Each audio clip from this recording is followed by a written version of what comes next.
আসসালামু আলাইকুম বন্ধুরা, কেমন আছেন? আশা করি আপনারা ভালো আছেন। আমার রান্নাঘরে আপনাদের স্বাগতম। আমি ভালো আছি। আজ আপনাদের জন্য নিয়ে এসেছি নতুন এক রেসিপি। এখানে বন্ধুরা দেখুন, পাট শাক নিয়েছি কুচি কুচি করে, আলু নিয়েছি ঠিক এইভাবে কুচি করে। পাট শাক ভাজা করে আপনাদের দেখিয়ে দেবো, দেখতে থাকুন, আশা করি আপনাদের ভালো লাগবে। এখানে আমি চাটনি বসিয়ে দেবো,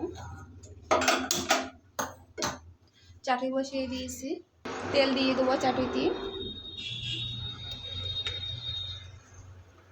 তেলটা গরম হওয়া পর্যন্ত অপেক্ষা করব। এখানে এই মাছ নিয়েছি বন্ধুরা, চিংড়ি মাছ 2 ফাল করে নিয়েছি, একটা মাছ। এখানে তেল গরম হয়ে গিয়েছে, বেশি করে পেঁয়াজ দিয়ে দেবো। বেশি করে পেঁয়াজ দিয়ে ভাজা করবেন বন্ধুরা, অসাধারণ হবে খেতে পাট শাক ভাজি। এখানে আমি শুকনো ঝাল দিয়ে দেবো 4 পিস।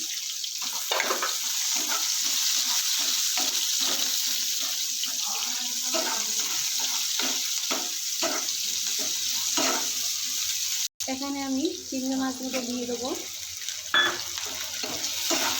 আদা রসুন বাটা দিয়ে দেবো অল্প করে, দিয়ে অল্প করে লবণ দিয়ে দেবো, বেশি দেবো না, দিয়ে সামান্য হলুদ দিয়ে দেবো। এখানে আমি শাকগুলো দিয়ে দেবো বন্ধুরা।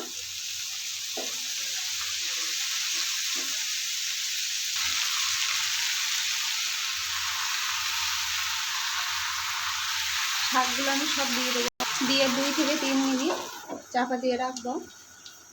3 মিনিট পরে ফিরে এসেছি বন্ধুরা।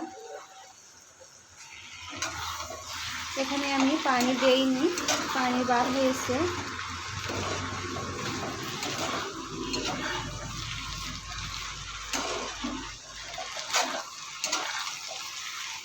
এখানে আমি আরও 2 মিনিটের মতন চাপা দিয়ে রাখবো, শাকটা আলুটা সেদ্ধ হওয়া পর্যন্ত। 3 মিনিট পরে ফিরে এসেছি।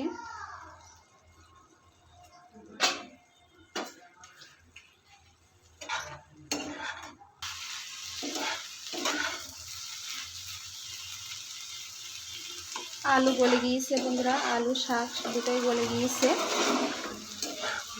ভাজা ভাজা করে নেব শাকটা, এইভাবে ফাইন করে ভাজা করে নেব। প্রায় হয়ে এসছে বন্ধুরা ভাজাটা।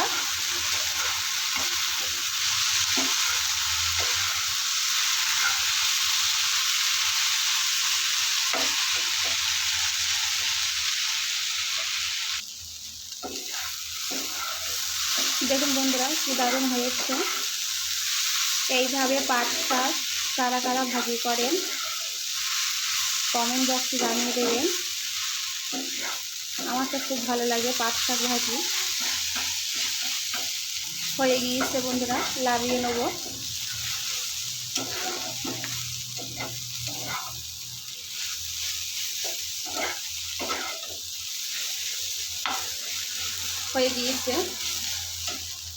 হয়ে গিয়েছে বন্ধুরা, লাভিয়ে নিয়েছি। কেমন হয়েছে কমেন্ট বক্সে জানিয়ে দেবেন। ভালো লাগলে লাইক কমেন্ট শেয়ার করতে ভুলবেন না, সাবস্ক্রাইবটা করে দেবেন। আজকের মতন বিদায় নিচ্ছি। আল্লাহ হাফেজ।